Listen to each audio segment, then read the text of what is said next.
Spiderman no वे home के पहले तक आर्मर वॉर्स का जो प्लॉट है वो थोड़ा समझ में नहीं आ रहा था कि एमसीयू में ऐसा हो क्या रहा है, लेकिन जब से आयरन मैन की डेथ हुई है एंड उसके बाद जैसे ही नो वे होम के इवेंट्स हुए जहां पे स्टार्क इंडस्ट्रीज का ड्रोन यूज करता हुआ जो है वो पाया गया है स्पाइडरमैन, जहां पे उसने उनका ही यूज करके मिस्टीरियो को मारा है, तो अब स्टार्क इंडस्ट्रीज के ऊपर भी शक किया जा रहा है। और स्टार्क इंडस्ट्रीज के ऊपर शक करने का मतलब ये है कि गवर्नमेंट कोशिश करेगी जानने की कि ये सब हुआ कैसे है। और गवर्नमेंट के काम तो आप जानते ही हैं, गवर्नमेंट के अंदर कोई बंदा घुस जाएगा और वहां से जो है इन चीजों का एक्सेस कर लेगा, तो ये इतना भी सिंपल नहीं होगा, लेकिन ऐसा ही कुछ होने वाला है। एंड आर्मर वॉर्स की सीरीज में यही हमें दिखाया जाएगा कि टोनी स्टार्क का टेक चोरी करके दूसरे लोग किस तरह से फल फूल रहे हैं। लेकिन ऑब्वियसली वो खुद तो फलेंगे फूलेंगे, लेकिन दूसरों को उससे तकलीफ पहुंचेगी और यहीं से बनेगी आर्मर वॉर्स की सीरीज, जहां पे शायद टोनी स्टार्क का टेक जो है वो एक बंदा चोरी करेगा एंड उसका नाम है जस्टिन हैमर। कॉमिक्स के अंदर में जस्टिन हैमर लिटरली जो है वो बहुत लंबे टाइम तक आयरन मैन का विलन रह चुका है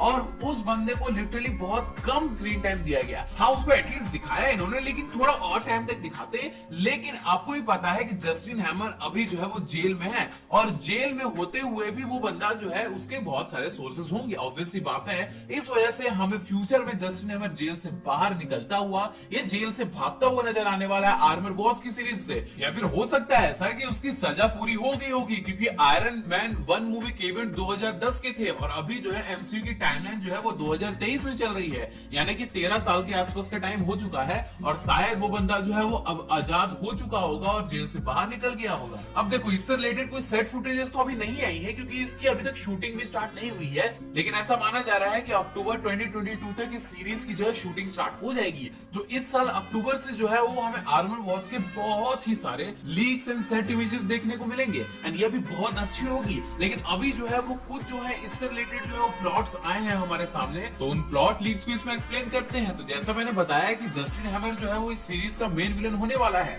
लेकिन ऐसा नहीं है कि इसमें सिर्फ जस्टिन हैमर होगा। जस्टिन हैमर जो है वो कुछ और लोगों के साथ मिला हुआ होगा इस सीरीज के अंदर में। वो अकेले काम नहीं करेगा क्योंकि ऑलरेडी रोडी और आयरन मैन मिलकर उसको अकेले जो है वो ऑलरेडी हरा चुके हैं। लेकिन इस बार जो है आयरन मैन की तो पूरी टीम है, जहां पे रोडी भी है, पेपर पॉट्स भी है और मोस्ट प्रोबेबली रीडी विलियम्स भी इस सीरीज के अंदर में आने वाली है। अब रीडी विलियम्स कौन है मैं दोबारा से बता दूं, उसको आयरन हर्ट के नाम से जाना जाता है और कॉमिक्स के अंदर में भी सिविल वॉर 2 के टाइम में जब आयरन मैन कोमा में चला गया था उस टाइम पे जो है रीडी विलियम्स ने ही आयरन मैन की जगह संभाली थी।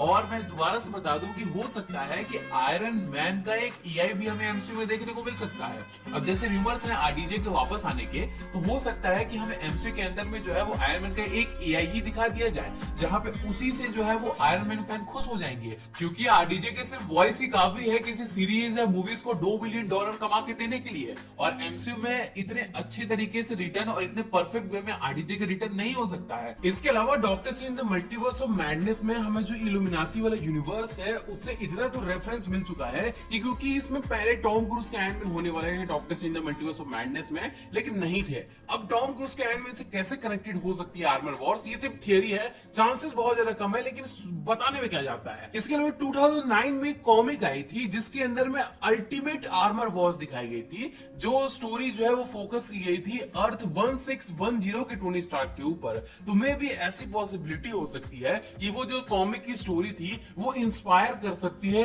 इस यूनिवर्स की आर्मर वॉर्स को, यानी कि जो वहां हुआ था वो इस चीज को यहाँ पे इंस्पायर कर सकता है। एंड हो सकता है कि आर्मर वॉर्स किसी कुछ तरीके से एक तरह से मल्टीवर्स से कनेक्ट हो जाए, क्योंकि एमसीयू के जितने भी आगे स्टोरीज होने वाली हैं वो हो सकता है मल्टीवर्स से कनेक्टेड होंगी। लेकिन इसके अलावा अगर मल्टीवर्स से कनेक्ट नहीं होती है, जो कि नहीं होगी ऐसा मान लो आप, तो यहाँ पे हमें जो अल्टीमेट आर्मर वॉर्स है उससे इंस्पिरेशन लेती हुई स्टोरी हमें नजर आ सकती है। चलो इसको इग्नोर करा जाए तो आयरन मैन का एआई यहाँ पे हमें आता हुआ नजर आएगा, और आयरन मैन का एआई नहीं भी आता है तो रीडी विलियम्स इसमें होगी ही, क्योंकि रीडी विलियम्स को ऑलरेडी ब्लैक पैंथर 2 मूवी के लिए कंफर्म कर दिया गया है। खैर मैं आपको बता दूं कि ब्लैक पैंथर 2 मूवी की शूटिंग जो है वो रोक दी गई थी किसी कारण की वजह से, कुछ इंजरी और कुछ सीन हो गए थे, उसकी वजह से अभी के लिए रोक दी गई थी। और जब वो शूटिंग चल रही थी तो उस टाइम पे रीडी विलियम्स की कुछ सेट इमेजेस हमारे सामने आई थी जो ये आप देख सकते हो। एंड इन सेट इमेजेस में आप आयरन हर्ट यानी रीडी विलियम्स को देख सकते सकते हैं, जो कि एक्चुअल में अभी MIT के अंदर में पढ़ती है। एंड आपको याद ही होगा कि सिविल वॉर के टाइम में हमें MIT के बारे में दिखाया गया था, तो हो सकता है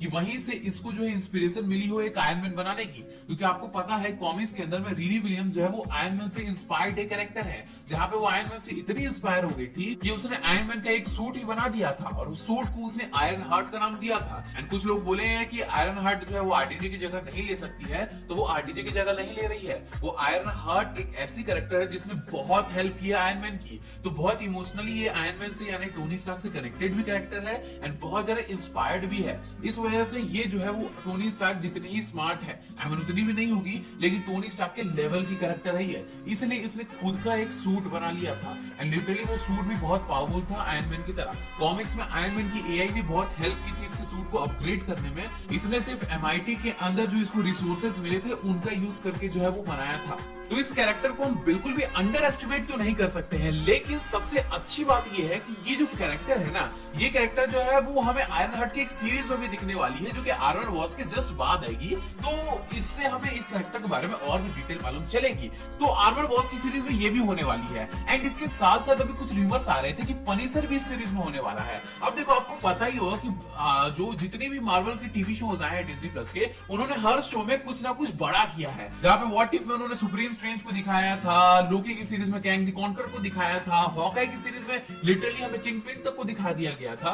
तो इसमें हमें पनिशर भी देखने को मिल सकता है। वैसे पनिशर के एक्टर ने कहा है कि अगर वो इस मूवी को जो है वो R रेटेड नहीं बनाते हैं, जो भी सीरीज आएगी पनिशर की, तब तक जो है वो MCU में नहीं आने वाले हैं। तो देखते हैं कि क्या होता है एक्चुअल में, लेकिन जो भी होगा बहुत ही मजा आने वाला है। एंड इसके साथ साथ गाइस, इस वीडियो का लाइक टारगेट है 5 लाइक है, इसको जल्दी से कंप्लीट करा दो। एंड मेरा गाइस एक गेमिंग चैनल है, उस गेमिंग चैनल को आप जल्दी से जाके सब्सक्राइब कर दो, जिसका नाम है दी स्पाइडी। वहां पे मैं गेम्स भी खेलता हूँ। चलो एक बार बता ही देता हूँ कि इस चैनल पे हम जो है कुछ नई सीरीज स्टार्ट करने वाले हैं। जैसे कि मेरी वाई एक्सप्लेन सीरीज आपने देखी होगी, जो लास्ट वीडियो मैंने बताया था, जहां पे मैंने एक्सप्लेन किया था कि एज़रा मिलर के साथ क्या सीन चल रहा है। तो उसी के साथ साथ जो है हम और भी वैसी ही टाइप की सीरीज स्टार्ट करने वाले हैं, जहां पे जिस तरह वाई एक्सप्लेन मैंने एक्सप्लेन किया था, उसी तरह एक नॉस्टैल्जिक सीरीज स्टार्ट करने वाले हैं, जहां पे हम पुरानी मूवीज और उनके बारे में बात करेंगे।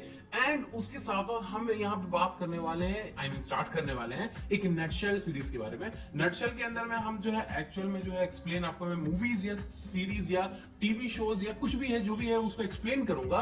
एंड जो ट्रेलर्स आएंगे उनको फनी वे में मैं बताऊंगा। और नटशेल टाइप का अगर आपने वीडियो देखे होंगे तो आपको पता होगा मैं किस चीज की बात कर रहा हूँ। तो ये चीज मैं करने वाला हूँ बहुत ही जल्द। तो एकदम फटाफट जो है आप चैनल को सब्सक्राइब कर दो, नीचे लिंक डिस्क्रिप्शन दे रखी है, वहां जाके मुझे डिस्कॉर्ड पे, इंस्टा पे, ट्विटर पे, जहां पे फॉलो कर सकते हो कर लो, क्योंकि बहुत ही मजा आने वाला है फ्यूचर में चैनल में। तो चलो फाइनली मिलते हैं कि तब तक के लिए सी या बाय बाय। जी, अगर आपका बेटा आपको कहे कि पापा मुझे प्यार हो गया है, आई एम इन लव, तो हाँ तो ठीक है, वो ठीक है। लेकिन अगर मेरी बेटी बोल गई प्यार हो गया तो वो भी ठीक है, लेकिन कौन है भाई? मगर क्यों? शायद मुझे 5 साल वापस जेल जाना पड़ेगा।